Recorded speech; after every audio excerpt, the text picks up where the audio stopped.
Greetings, everybody, and welcome back to Celestial Tales, the show where we take the premise of the game before there were stars and use it to weave stories with some twists.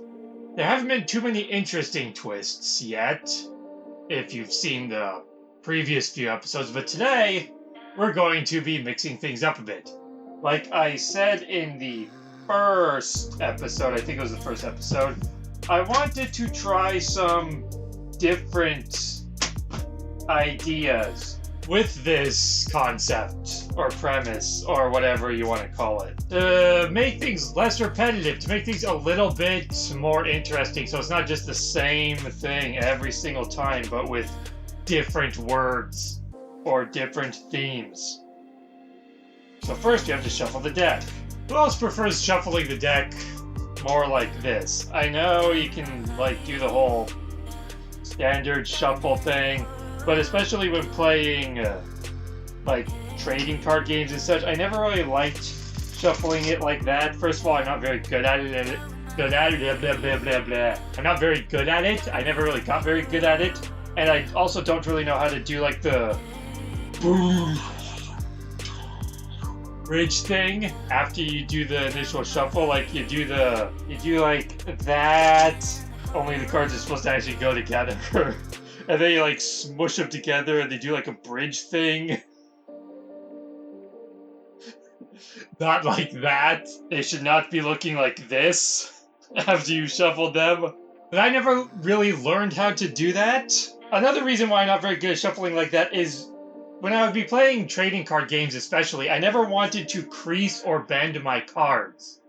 I always wanted to keep them in better condition, and when you're bending them to shuffle, they can get bent and they can get creased. So I would always be very timid with how I shuffle it, so I'd always try to do it while bending the cards as little as possible. Which means they sometimes don't even, they get stuck together like that. So even when I do shuffle more standard in that way, it usually doesn't work very well. So I would always just do this instead. It doesn't shuffle the cards as well. Maybe sometimes I would alternate like that, but because I didn't want to bend my cards. Most of my card shuffling in my life was from trading card games, like Magic the Gathering or Yu-Gi-Oh! Or the Dragon Ball Z card game. So I never really practiced normal shuffling, I guess you could say. But I'm going off on a tangent here. This isn't what I'm supposed to be talking about.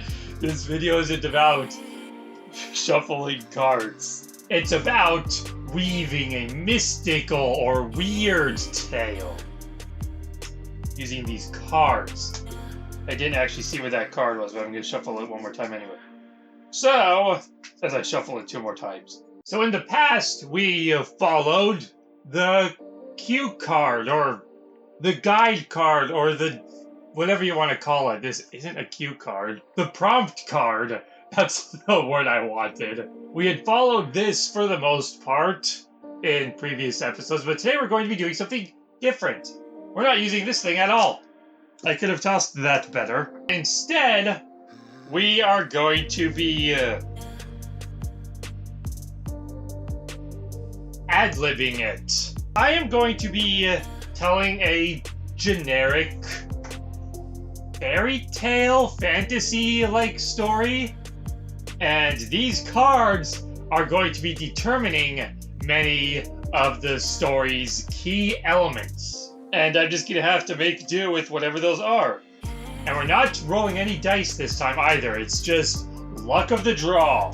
I draw a card, and I have to use it. And I have this here to jot down notes, so I can actually keep track of the world's lore and characters and themes as we go, and we're just gonna see what happens. I think I could use something better than this.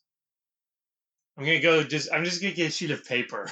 Okay, so this is much better because I don't have to keep opening it. Okay, so our story will be taking place within the peaceful kingdom of the tree. I could think of worse things. So, the kingdom of Arbonia, a forest village, or something. Once upon a time, in the forest village of Arbonia, the people were at peace. The people were at peace, and you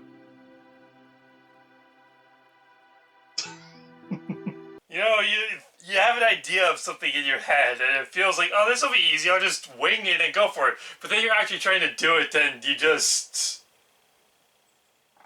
I think it's just because I'm trying too hard to make it sound super formal when I don't need to. I just need to do it. So,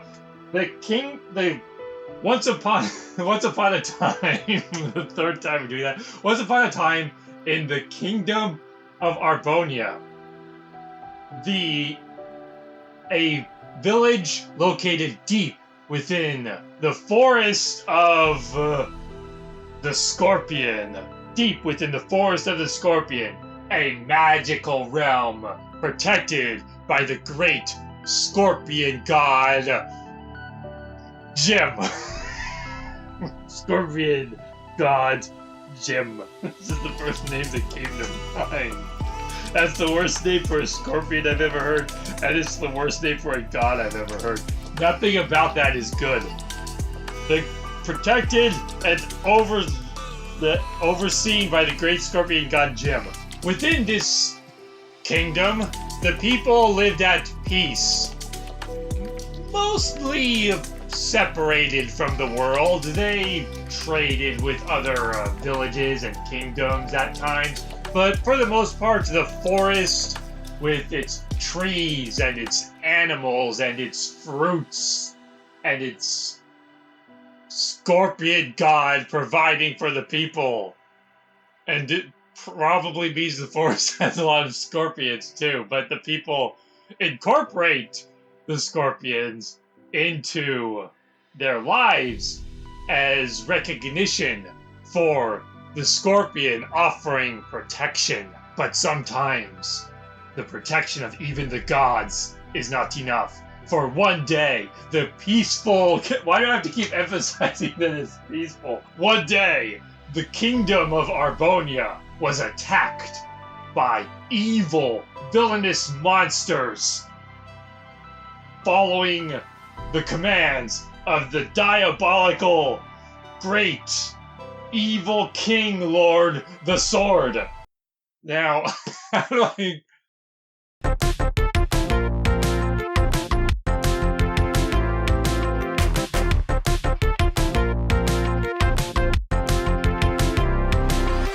The evil King Lord,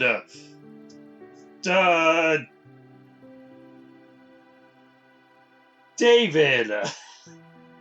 The evil King Lord David, who possessed a great and mystical artifact, the sword of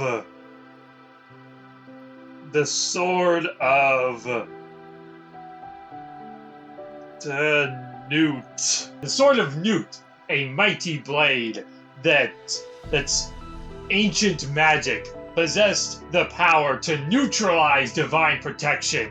And with that sword, he sliced through the protective magics that the scorpion god Jim cast upon the kingdom of Arbonia, allowing him to invade with his evil forces and kidnap the king's wheat.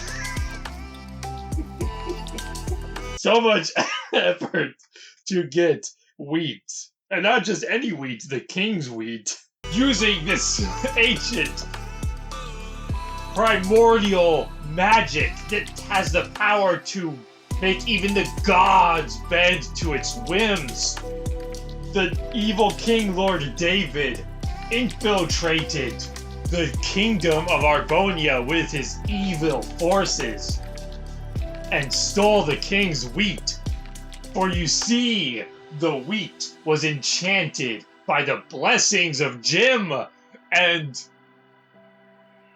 made it so whoever ate it gained divine powers themselves. Not on the level of gods, obviously, but powers far greater than any mortal man was ever meant to possess. And with the wheat and the sword, both in hand, the powers of light cast into his body and the powers of darkness in his sword, evil King Lord Jim wished to conquer the entire world.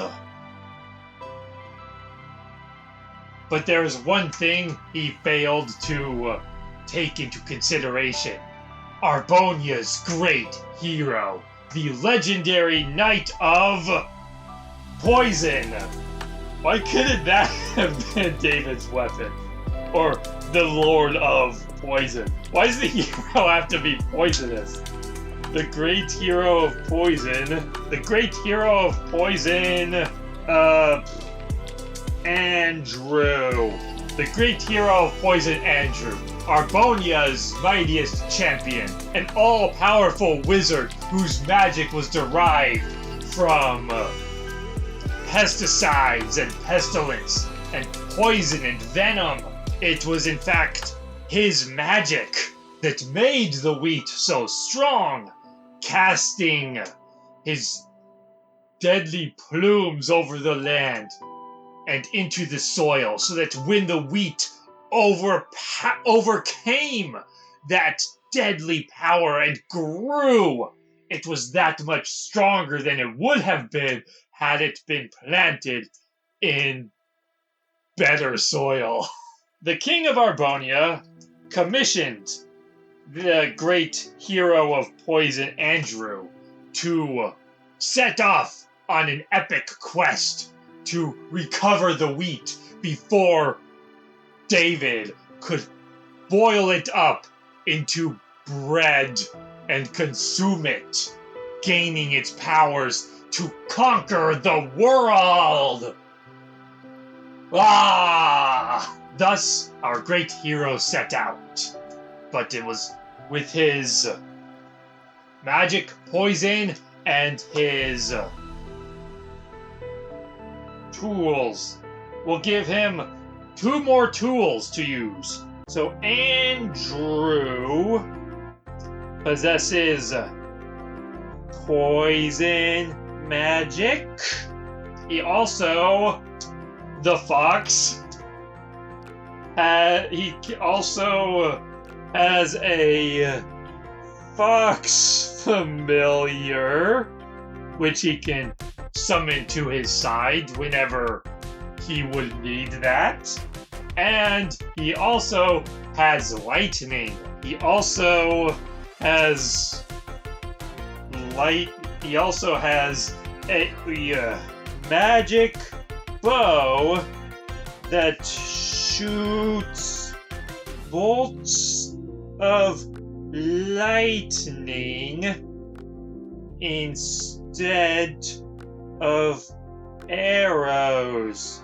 Magic crossbow. There is our great hero, Andrew the wizard, who has other non-wizard things now.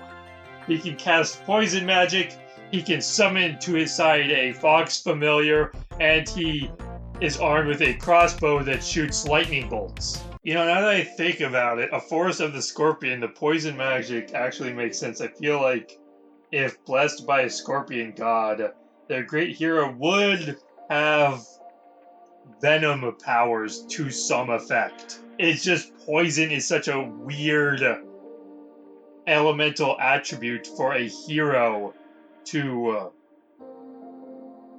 that just comes off as strange, despite any theming that might make sense. Now, what happens? I can't think of what happens, so let's look to the next card and see if we can find some inspiration. The chest. The chest. As in a treasure chest. Andrew set forth from the kingdom of Arbonia on his epic quest to defeat David, the evil King Lord. What's a King Lord? That's redundant. The first leg of his quest was a simple affair. He was protected by the scorpion god, Jim, and as the great hero, he would be given privileges as such. He could find food easily enough. Traversing the landscape was a piece of cake. The shrubbery itself would move aside, revealing the quickest path out of the woods and to where the dark evil lord guy lived. His fortress of the shark. Fortress of Shark. I'll figure out what that means later. In fact, the early leg of Andrew's quest, I'm so glad I was writing this stuff down, I would not remember any of this nonsense, was blessed even more than he would have expected. For he came upon a treasure chest laid out before him as he was coming to the edge of the forest. One final gift from the scorpion god to aid him on his noble quest of recovering wheat. Alas, the evil King Lord, for some reason, probably stupid plot or some other contrived nonsense, anticipated the hero's quest, despite the fact that he completely disregarded the hero's existence, as I'm pretty sure I said earlier, as if he didn't even know they had a hero, and yet he prepared for it, because for the treasure chest came alive and attacked Andrew, snapping at him. The vicious mimic struck at the hero, throwing a comet at him. Ah! Andrew took that comet right to the chest, but somehow he survived. He stood up, injured, but determined to keep fighting. The chest lunged at him again. He rolled to the side, pulled out his crossbow. Ka-cha! The chest exploded in a spectacular display of sparks and shattering metal and wood. And within the chest's corpse, lay a gift from Jim.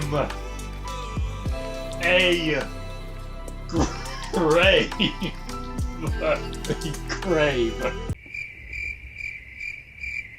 Within the chest rested the stone, a fragment of what appeared to be a tombstone. Words etched onto it, half a name written on it. Andrew. Andrew took a cloth from his pouch and brushed off the fragment of stone, and on it he saw the the letters D-A and half a V. This once spelled the name David. He heard the scorpion god's voice in his mind. Great hero! I'm not gonna do that. I am Jim, your god. That gravestone once belonged to David. For you see, he is no mere man. He is an undead apparition who came back to life thanks to the intervention of the great demon, the soldier. The great demon, the soldier. The great demon Odysseus, a weapons master, expert in all things weapons and possessor of ancient artifacts that are weapons. From his watch out in the sky, he saw potential in this man named David. Potential to fulfill his own desire of world conquest through a mortal man. Alas, David died due to famine. I don't even need to write anything for that. David died due to famine. And because of that, great demon Odysseus was robbed of his opportunity, of that evil potential he saw in David's heart. So he used a mighty cane of the undead and brought David back to life, and then handed David his sword, a mighty blade powerful enough to rival the gods, and told David of the wheat and its potential to give both of them what they desired, the world in the palm of their hands. Together, take this tombstone piece, O great Andrew, for David's soul is still bound to it. Use it to trap him back in the world of the dead, the realm of the dead. Use it to trap him back in the realm of the dead, once and for all. Because of course Odysseus wouldn't be able to just revive him again. Obviously. Having heard the great scorpion I keep saying great for everything. Having heard the great scorpion god, he's the god of the king. Having heard the great scorpion god's request, Andrew pocketed the tombstone fragment and continued onward to the Fortress of Shark. Along the way, Andrew happened upon a village. It was getting late now. He needed some rest. After taking a literal meteorite to the chest, he was feeling rather winded and needed to recuperate from his long day. Andrew headed into town and sought out to the inn. Along the way, he encountered a bridge, which he crossed to get to the inn.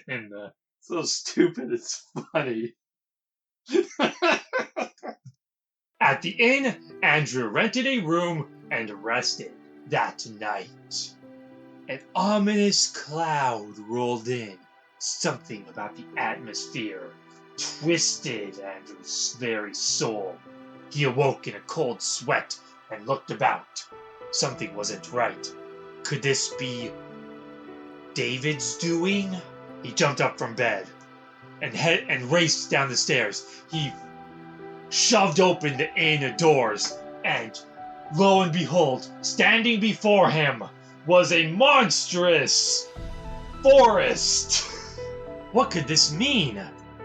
He was certain he had already left home. He had left the forest of the scorpion and had arrived in a village, but now something wasn't right. The inn was still behind him, as was the bridge before him crossing the creek. But nothing else was the same. He was in a forest, one that seemed oddly similar to his home, and yet something was different. There was a darkness to it, a taint in the air. He could feel it. This was not the Scorpion God's domain. If he had truly been back home, if much of his journey had just been a dream, he would have still sensed the comfort of the scorpion in his heart. But instead, all he felt was a wickedness, as if something was trying to seep into him and corrupt him. Or maybe not corrupt, but do something bad. Requiring answers, Andrew called forth his fox familiar and asked his old friend, "What is this sorcery? Where are we? This is not where I was a few hours ago when I went to bed. What manner of trickery is at work here?" The fox familiar surveyed the area, sniffing the air and sensing the magic flowing through the atmosphere on his fur, and he knew too that something was amiss. "This indeed is not the Scorpion God's domain," he said.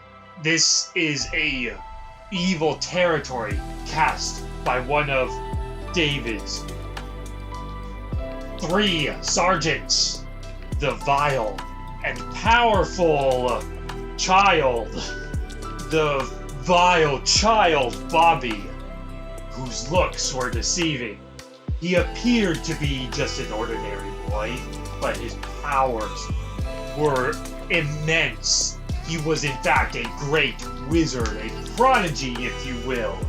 But due to extenuating circumstances of his upbringing, his heart was corrupted towards evil, and the King Lord David noticed this and weaved the child into a guy who worked for him. The fox continued on to say, the only way to escape this illusion is to find Bobby and kill him. But I cannot kill a child, Andrew remarked. That would be bad. There's a heroic speech for all you would-be adventurers out there. I cannot do that thing. It would be bad. And I am good guy. I do not do the bad. I only do the righteous and the just. Killing a child is not something heroes do. Hell, most villains won't even kill children. They'll raid villages and rape women, but they won't kill a child. That's too barbaric even for them. But there was no choice. Besides, this child was evil, and Andrew couldn't let something as inconsequential as age prevent him from completing his quest for what is the life of one mere kid when it's weighed against that of the entire world's freedom, including that very child. So Andrew set forth, guided by his fox familiar, following his nose. How is this indicative of nose? I don't know. My arms are just kind of doing random things while I'm talking. I'm just trying to add motion to the video, so there's something interesting to view. Instead of me just sitting there and talking like this, I could do this. I could just stare at the camera. I could just stare at the camera the whole time talking like this, but I'm not going to do that. That would be boring. It would be boring for me, and it would maybe be boring for you. Or it would maybe make it easier for you to actually only follow what's going on. Let me know in the comments, and it'll be too late for your comments to matter.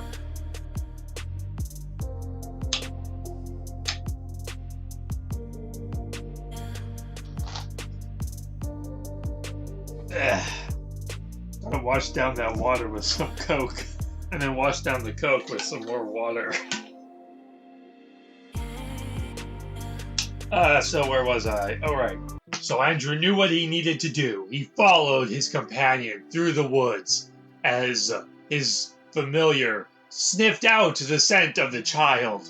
It wasn't too difficult, although many twists and turns existed in this forest like a labyrinth. That was an illusion of the eyes alone. The child, despite being such a great sorcerer, he could not manipulate the finer, more acute senses of a being such as the mystical fox of Andrew, or just familiars in general, or whatever. Nevertheless, it was a long journey, and Andrew was still exhausted. He hadn't been able to recover fully from his injury, so he was winded but ready to fight as they came upon the child. Bobby welcomed them to his domain. Surprised that they had made it this far so soon, he had expected this forest to delay Andrew long enough so that even if he had eventually escaped the magic's territory, it would have given David plenty of time to bake the bread of the gods and consume it. Bobby was not pleased by this. Summoning forth his powers, he conjured from the earth a gigantic, vicious liar. Dressed as a jester, the liar was like, "You can't defeat my master!" And then Bobby was like, "What the hell are you saying? You're a liar." And then the liar's like, "I know! That's why I said he can't defeat you." And then Andrew was like, Okay, and then shot Bobby in the head with his bolt of lightning, killing the child instantly and causing the liar to dissipate because I couldn't think of a better way to have him summon a liar and make it work. Although I could have done something like have the liar try to trick Andrew into believing that this wasn't really Bobby and that this too was part of the illusion. But I just spouted out the first thing that came to mind instead of putting any actual thought into it. So we're going with that. We're not changing anything. So Bobby collapsed dead onto the ground, and the forest illusion dissipated into the air, returning back to the village that it once was. Andrew looking forth and seeing that his lightning bolt had actually struck an axe. Which I only just now realized while editing doesn't make any sense, because Andrew had fired not upon part of the illusion, but the wizard who cast it. Meaning even after the illusion faded, the bolt would still have struck Bobby. But as I said, we're not changing anything.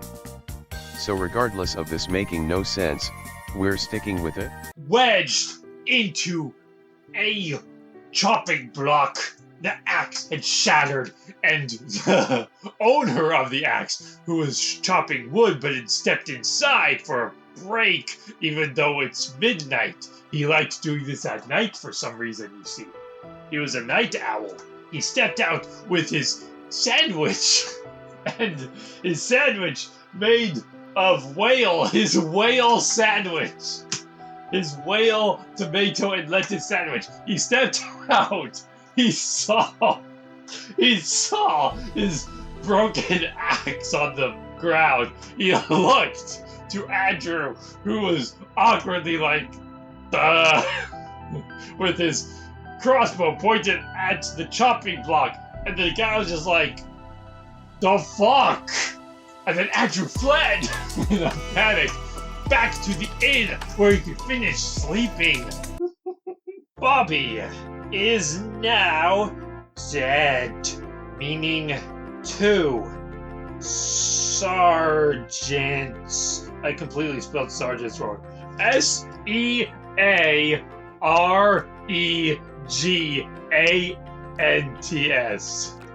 Sergeants. And with that, I think we will take a break for now, because this is actually going on longer than I expected. I don't know how long the actual video is going to be, but this is going on longer than I expected. The story is becoming a lot more elaborate than I originally anticipated. I had this vision in my head of what it was going to be, but it keeps, I don't know, I think I'm just going to split this into a few parts, especially with the addition of the 3 sergeants. I suddenly established that there's 3 sergeants, so now Andrew has to defeat them. And we'll do that next time, I guess.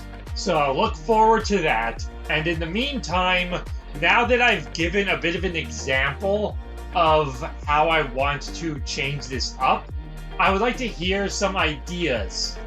What are other ways that we could structure these stories differently? Still using the cards. The cards are still integral. I actually need to keep this unshuffled. I have to try to remember not to shuffle this until next time.